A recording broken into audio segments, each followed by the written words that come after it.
7 years. That's how long we'd been married. That used to sound like a milestone. Now it just feels like a timestamp, an expiration date I never saw coming. I couldn't tell you the exact moment things shifted. There wasn't one big fight, no dramatic explosion. Just a slow dimming of the light between us.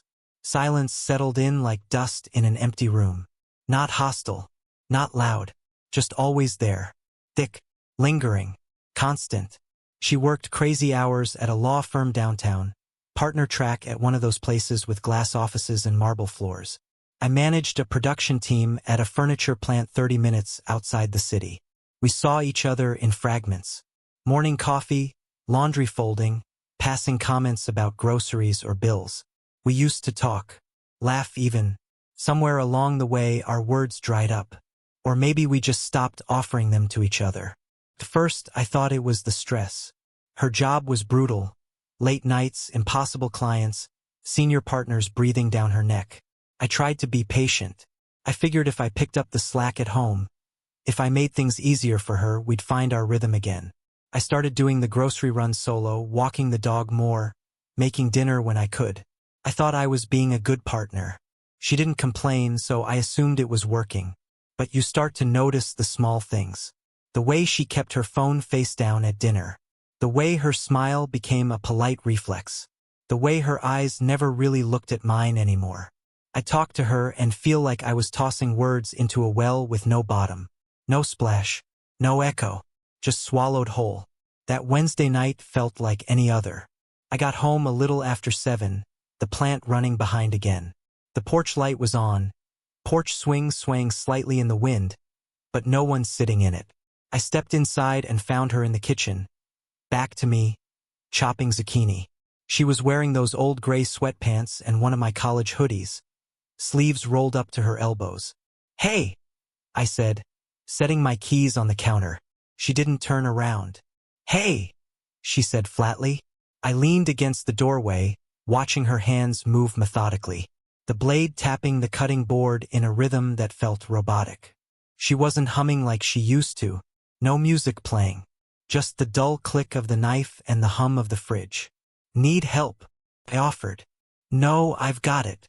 I nodded, even though she couldn't see me, and wandered into the living room. The TV was on mute. I sat for a while, scrolling aimlessly on my phone, trying not to feel weird about the silence. This was normal, right? Married people got comfortable, settled into routines. Not everything had to feel like a scene from a movie. She brought dinner over, grilled chicken, roasted vegetables, rice, and we ate in near silence. She didn't ask about my day. I didn't ask about hers. Every time I looked up, she was chewing slowly, eyes fixed on her plate like the act of eating took every ounce of her concentration. After we cleaned up, she went to the couch with her tablet, curling up on the corner cushion like it was her only safe space. I followed a few minutes later and sat beside her. Not close enough to touch, just near. She scrolled through something, maybe a book, maybe emails, maybe nothing at all. I reached out and placed my hand gently on her shoulder.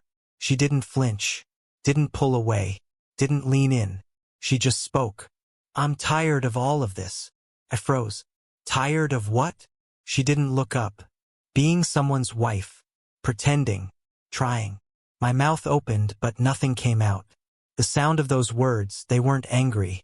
They weren't dramatic. They were just plain. Like a fact she'd finally decided to acknowledge. I tried to keep my voice calm. "What does that mean exactly?" She sighed. Not annoyed. Just exhausted.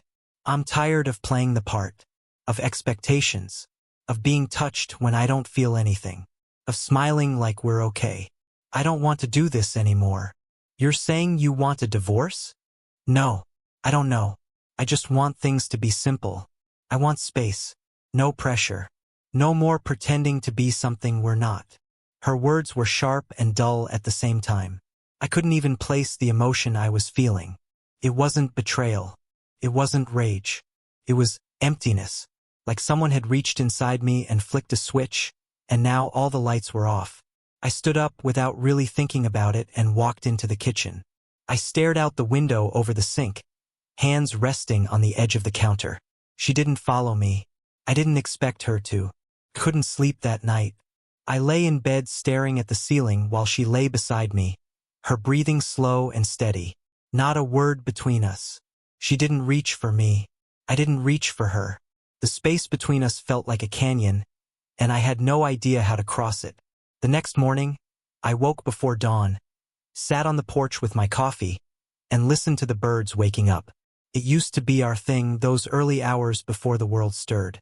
Now it was just me and the silence. When she came out of the bedroom an hour later, dressed for work, we exchanged a nod. Not even a goodbye. And then she was gone. That night, I sat in my truck outside a 24-hour laundromat. I had no laundry, no errands. I just needed somewhere to be that wasn't home. Inside the cab, I stared at the steering wheel for what felt like hours. No music, no distractions, just my thoughts spiraling. She hadn't cheated.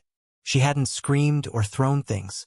She just disconnected, quietly, permanently, and somehow that felt worse than any betrayal. Because how do you fight someone who isn't angry? How do you reach someone who's already halfway gone? I didn't cry. I didn't even feel sadness.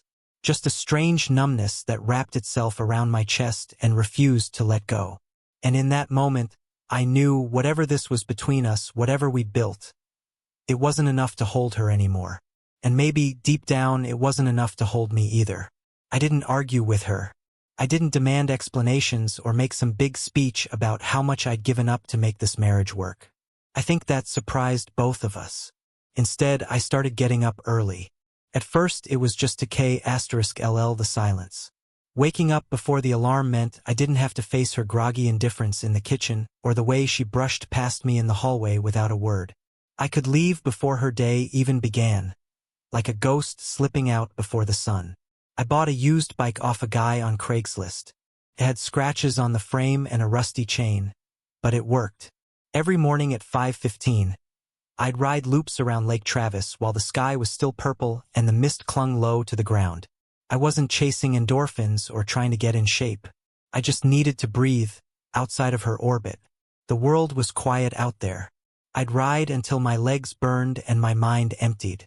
Then I'd grab a bad cup of gas station coffee, sit in the parking lot, and pretend I wasn't unraveling.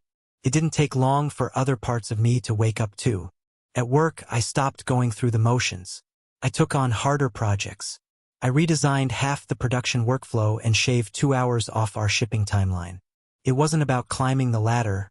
I just needed something to care about, something that gave back what I put in. My supervisor noticed. He pulled me into his office one afternoon and said he was sending me to a manufacturing conference in Nashville. First business trip in years. I hadn't even asked for it. So I went. 3 days in a downtown hotel with free coffee, cheap pens, and guys in polos who spoke in buzzwords. I should have hated it, but I didn't. For the first time in months, I didn't feel invisible. It was on the second day during a workshop on sustainable sourcing of all things that I met her, Laura. She was a supply manager from Virginia, sitting across from me in the breakout session. She asked a sharp question about overseas labor, and I turned to look at her. Blonde hair pulled back, brown eyes that didn't dart away when I met them. She had a camera in her lap and a habit of chewing on her thumb when she was thinking. After the session, I found her near the complimentary coffee table. We talked. I don't even remember what started it. Probably a joke about the awful muffins or the guy who kept mispronouncing logistics. But she laughed, really laughed, and I hadn't heard that sound in what felt like forever. We walked together that night just around the block. She told me she photographs abandoned places, old hospitals, barns, train stations. Said she liked how time left fingerprints. I told her I make furniture that people barely notice. She said that's the best kind. That night, I lay in the hotel bed and read every single post on her photography blog. Grainy photos of forgotten buildings and handwritten captions about beauty in decay. It didn't make me fall in love, but it reminded me I was still alive, still capable of feeling something. I didn't touch her, didn't even hug her goodbye, but I carried something home with me that wasn't guilt. When I got back to Austin, something had shifted. I didn't announce it. I didn't act differently on purpose. But the routines that used to feel like walls started falling away. I bought tools I'd always talked myself out of. Started building a bench in the garage. I opened a separate bank account, not to hide anything, but to have something that was mine again. I read 3 books in a row. One was poetry. I don't even know why. She noticed none of it. I'd come home late from rides or hardware store runs, and she'd barely look up. When I told her I was going to meet a coworker for drinks, she nodded without asking who. When I told her I might visit Nashville again, maybe take a solo trip, she just said, okay. We became polite strangers in a shared space, performing the roles of husband and wife like understudies in a play no one was watching. We made small talk at family dinners, kept up appearances in front of friends, even took a Christmas card photo because her mom insisted. But behind the scenes, we were paper thin. One Saturday afternoon, I told her I was going out to scout a place near the edge of town. An old barn Laura had mentioned that caught fog in the morning. She said nothing, just waved without looking up from her laptop. And in that moment, I realized something. She didn't care where I went. Not in the indifferent, burned-out way people stop asking because they're tired. This was deeper.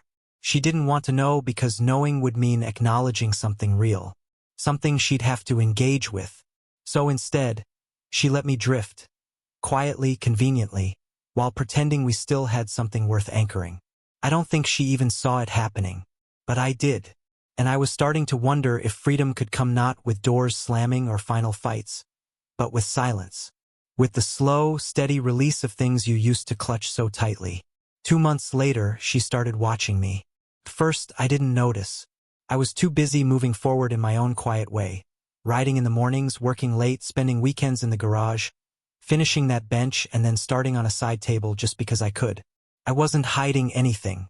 But I wasn't offering much either. Then one night, as I came through the door around 9, I saw it. The way she looked up from the couch, eyes trailing me like she was trying to read something between the lines. She didn't say a word, just watched me hang my keys, take off my boots, and walk into the kitchen. I poured a glass of water. Her eyes stayed on me. The next morning, she asked where I went every sunrise. I told her the truth. I ride out to the lake. Sometimes I stop for coffee. She didn't press, just nodded and went back to buttering her toast. But the pause between her questions and the silence afterward stuck with me. That week, little things started happening. She was home earlier than usual, like she was testing if I noticed. She folded my laundry before I got to it. She picked up my favorite snacks, ones I hadn't asked for in months. First, I chalked it up to routine. Maybe she was finally looking up from her screen long enough to see I wasn't where I used to be. But then came Thursday. I walked in late after grabbing dinner alone at a taco truck near the east side. She was already in the kitchen, apron on, sleeves rolled, and the smell of barbecue thick in the air. She turned when I entered, and for a second, I saw something behind her eyes. Uncertainty, maybe, or hope. Couldn't tell which. I made dinner, she said. Like it was an apology she didn't know how to word. I looked at the table. Brisket, roasted corn, homemade slaw, all the stuff I used to ask for on my birthday. You didn't have to do all this, I said. I know, she replied, setting down a pair of tongs. I just wanted to. She turned on music, old records from college. Songs we used to dance to in our bare feet in the living room. She poured me a drink, then one for herself. No tablet, no phone in hand, just her, across from me at the table, trying to pretend this was normal. She did too. We didn't talk much, but for the first time in months, we sat at the same table without the weight of silence pressing us into the ground. When the plates were cleared, she started to speak, then stopped, opened her mouth again, then shook her head and just smiled. Not the fake one. Not the tight-lipped, practiced smile I'd grown used to. This one was softer. Real. Thank you, I said, standing up. She looked up at me. For what? For the meal, I said. And the effort. And I meant it. I really did. But something inside me didn't move. The warmth that should have come with it never arrived. I walked to the sink, rinsed my glass, and went out to the garage like I always did. That weekend, she suggested a trip. Camping, she said, like we used to do, just the two of us. I stared at her for a second, measuring the offer. Her eyes were hopeful, but her voice was cautious, like she already knew what I was going to say. I can't, I said. Pause. Work? No, I answered honestly. I've got plans. That was true. Laura had invited me to a photo shoot. Nothing in * mate, nothing inappropriate.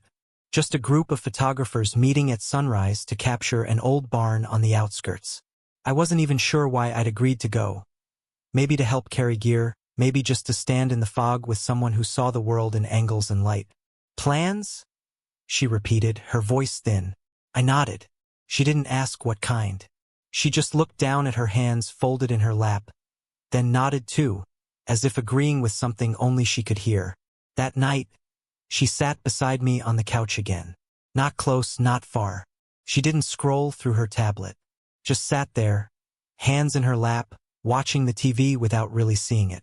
I wanted to reach out, to say something, anything, but I didn't, and she didn't either. Instead, we sat there like two people waiting for a bus that wasn't coming.